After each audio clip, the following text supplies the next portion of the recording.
Hello there everyone, welcome back to another Gate Ruler video, Children's Trading Card Game time, and in today's video I'm going to be talking about a few of the essential set 2 cards I think you're going to need to own for set 3. I do think there are relatively few essential cards. I think set 3 is going to be massively meta changing. I have no clue really what random set 1 and set 2 cards may end up being insane, but there are some that I think are very clear picks that I think are highly unlikely to be bad and are likely to be quite good, so that's what I'm going to be talking about in today's video. But first, I did promise some exclusive info about set 3. So firstly, thank you Sundiver Simulator supporter. If you want to pick up set 3 boxes, use my affiliate link in the description. Triple Sleeve TCG sponsored this video. Thank you very much, Triple Sleeve TCG. Use that affiliate link to help support the channel. Why would you want to buy some boxes? Well, I know everyone has been very concerned about the pull rates for set 3. God, what are we going to get in English? Are these SRs going to break the game? I come bearing reasonably good news. Now, ideally, we would have gotten at least one of each SR per box, and that would have kept pretty much the exact same ratios now as we have at the moment, where 4 boxes pretty much gets you a playset plus of everything, which is insanely good. And I don't think any other card game comes close to that in terms of value for money. But the worst case would have been something like what Japan has, where they get 3 per box. Now, obviously, they get less in general per box, but yeah, Japan gets 3 SRs per box, and that would have been really bad in the current English market. So how many do we have? Including the box topper, we have, from my special source, 7 SRs per box. Not ideal, but pretty much good enough. I have no complaints with 9 SRs per box whatsoever. Sorry, 9 with 7 out of 9 SRs per box. That does mean that I'm probably going to have to pick up a little bit more stuff, but that is going to encourage the secondary market to go burr a bit. It's going to encourage a lot more box cracking, and there's just going to be, you know, some good stuff out there. Additional spicy info, which is publicly available, in terms of the Uber rares in this set. There are only 4-star Uber rares and Legend Uber rares. So in total, there are only 22 Ubers in this entire set. There are no 3-star Uber rares, and there are no SR Uber rares, very interestingly. Now, I imagine we will get Uber versions of those eventually, though I think they might save that for some sort of special thing, or whatever. But yeah, it looks like we will be fine in terms of pull rate. So yeah, if you were holding off until we heard the pull rates on getting your boxes, now you know. It's all the same sort of usual stuff in terms of amazing pull rates for the other rarities, and the SRs are pretty good. And yeah, you're basically you're going to be getting a lot more ruler foils though, I suppose, because you know there are no 3-star Ubers. So there you go. That's that for that little bit of info. Let's get into the main topic of the video now, though, which is going to be this. So here's my first card, Vortana's Grand Dragon of Rage Unbound. This is absolutely an essential pickup. It's only a 1-star, so if you don't have it, I don't really know what you're doing. But go buy a playset. If you are, Darkness is probably going to be the single most budget deck in the game. You know, they're printing not Viola, they're printing, I can't remember his name, Rex. They're printing the trial deck unit, God, Rex, yeah. Vasterus, there we go, Jesus.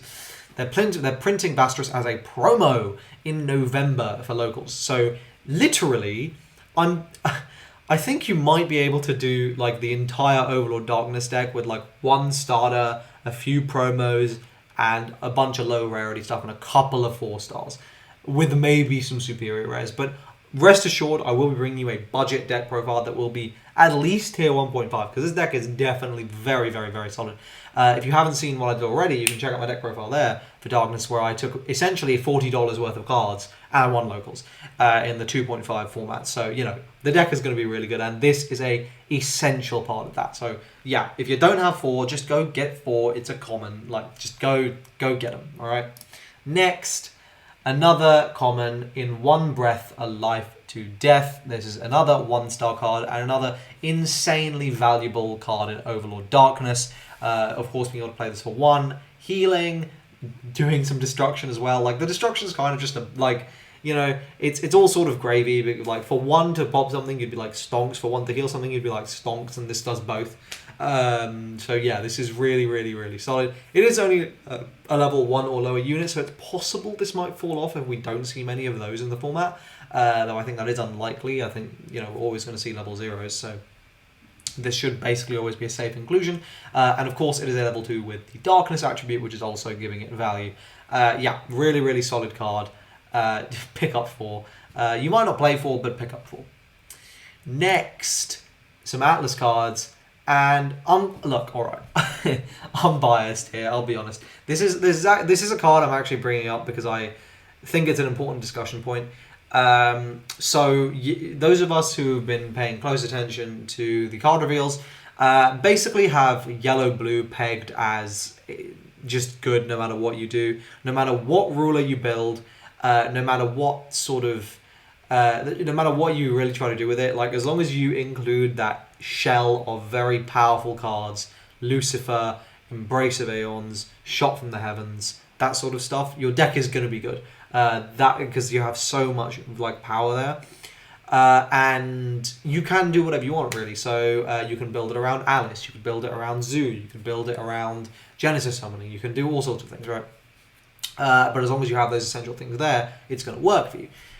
So, with that in mind, I'm bringing Alice up now for 2 reasons. 1, I think it's gonna be pretty strong as a wizard deck in set 3. I would be shocked if it isn't at least playable, with how insane wizard looks and the fact that you're already playing blue because you want to play Alice. But 2, because there is going to be a starter deck or an advanced deck or whatever that's going to be released in January. It's called an EX starter, I think it's called. We know it's going to be themed around Alice. Now, the reason I'm bringing that up is we don't know what the reprints in that deck are going to be. It's very possible that this will be reprinted. In which case, I granted it's pretty cheap right now, but this will probably be a bad pickup if it is reprinted. However, if it is not reprinted, this is going to get expensive quick, I think, because 1, it's Alice, and for some reason the entire community seems to simp over Alice. I know I like Alice. I've said many times, I don't give a shit about the artwork. I just like the deck. So, I mean, yeah. I guess maybe I'm part of the problem. But, yeah, so people really seem to like Alice. And I would be just baffled beyond belief if after set 4 worth of support and their own starter deck, this was not top tier. Like, if after all of that, they still didn't push this into being like really competitively viable, I'd be shocked. So I think this deck is going to be good. It needs a lot, don't get me wrong. Like, there's some very blatant flaws. I mean, like, really the biggest thing that will fix it is just consistently getting the Alice, just having ways to get like the combo like going, and then it'll really start popping off. But until that happens, it's still very, very solid, and I think this is a good pickup. If you don't have any, if you want to play the deck, I think it's going to be a good deck, and everything else in the deck is super budget. You don't even need set 1 Alice anymore, and I will be talking about the most essential set 3 cards, by the way, the most essential pickups from that set. So subscribe to the channel, hit the bell, because that will be going up probably on set release. No promises. I've had a time, as you can tell by my upload schedule recently, but I will try my best to get that uploaded for release. So do subscribe for that. Anyway, next, the Battle for Cyberspace. This might be a hot take because this saw 0 play. This saw absolutely 0 play. I think this is a good pickup because of the new red-blue military support, which is doing a lot of things which involve the keyword tactics, letting you get more tactics cards. And being able to set all your damage to 1 is quite good. Now, the problem with this card is you have to use it at the start of your opponent's attack phase, and there is so much set popping running around that might be completely impossible. So this card could just be total garbage. However, it's possible that this card will be something that you can keep looping and make it impossible for your opponent to kill you. which could be really, really strong. Could be potentially a very nice tool in Wizard, which has a lower level knife count as it is, but also does have all the interruption that might be necessary for this, buying you turns. Could be really, really valuable. I don't know. I just thought this was a cool card worth mentioning. Maybe it'll be good, maybe it'll suck. We will see. Next, Shinjuku Station Exit. This is a draw 2. And if Overlord has made anything clear, it's that draws 2s are good. I think that it will be good. I think this is going to see a lot of play. I think the biggest knock against this card is the fact that red is I don't know.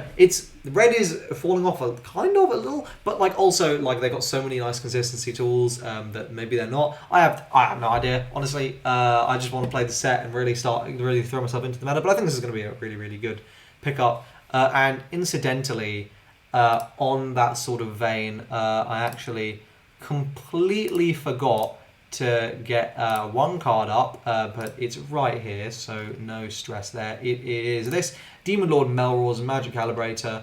So this is another draw 2, though. Two things about this is one, it's a wash in terms of card advantage because you have to return a card from your hand. However, you can use it in instant timing, and Wizard is always going to have 2 energy to use on the opponent's turn. So I think this is also a really nice pickup. It's a 2-star, so again, very cheap. Grab this. I think this will be. I think this is underrated because in Genesis Summoning, being able to put your targets back if you keep drawing them is obviously going to be really nice. And yeah, in Wizard that's going to be sick because you are going to be just having energy for days. Next, we're going to go to pink. Well of the Id. I think this is a card that has done very well out of these new mechanics being introduced in set 3. Before, this was a very niche card, really. You might use it to attempt to hit counters and heal. You might use it... we were really you're trying to hit counters, right? That's the real goal with this. And maybe if you're a deck that needed to get things out of damage. You saw this in pink, blue Alice, for example, to get Liberty out of damage. Or to get A7s out of damage so you could add them back to hand, for example. So that was like a utility. Now this card is actually just incredibly good because of DR. You are going to be able to heal out to DR to flipped cards, and you're going to take 2 fresh damage, so 2 fresh cards to use for DR. You have a chance of hitting counters with them. There's a lot of incredible counters in this set, so I think this is a card that is going to be very, very nice, and I'm willing to bet it's going to be one of the ones that gets pricey quick. I think, yeah, because it is a 3-star, so it is a little bit rarer, and it's got strong utility. It's an obvious card. It's a card that is obviously useful with DR. So I think you should look into picking this card up sooner rather than later. Next, we have got Creepy Cuddly's Capo Jenny Barbie, and the reason I'm bringing this up is for Trickster. I think this is going to be a viable Trickster deck. You're going to play pink or red of some sort, and you can make a very aggressive deck with Jenny Barbie and that whole sort of Creepy Cuddly's package. So I'm really meaning a lot of the set 2 Crime Noughts here, but Jenny Barbie's the expensive one. Why? Because the counter here is when you counter check it, you are going to be able to just summon a Crime Nought to your attack zone. So this can be used if you damage check it during your attack. That's going to be great because it's going to extend your aggro, and you can discard it during your defensive to revive something to pop a level 0 or to pop a set, for example. And you can obviously play it because it's a level 2. So it's very nice with Trickster. I think this is going to be a solid card. Maybe not essential, but I think this is probably a good card to own a few copies of anyway. I think this is a very solid card. Finally, I have to mention Remagedon. If you're planning on playing Berserker, if you're planning on playing Dreadnought, if you're planning on playing Highlander, if you're planning on playing Apprentice, I don't think you can get away from this card. You need it at 4 or 1 if you're playing a Highlander, of course, though I wouldn't really bother with Highlander post buffs. If you want to see my opinions on that, you can check out my ruler tier list, which will be in the pin there somewhere. But yeah, I think this is another really, really strong card. I think we all know it's very strong, literally ruled the meta in Japan for like 5 months. But yeah, pick up your playset. And that's it from me. I hope you guys enjoyed this video today. If you did, please like the video. Let me know your thoughts in the comment section down below. Have I missed some really obvious pickups? that you need to have from set 2. Let me know. If you like this, like the video. Join my Discord server, linked in the description. Obviously, affiliate links, support the channel, that sort of thing. And I will see you guys in the next video. Cheers.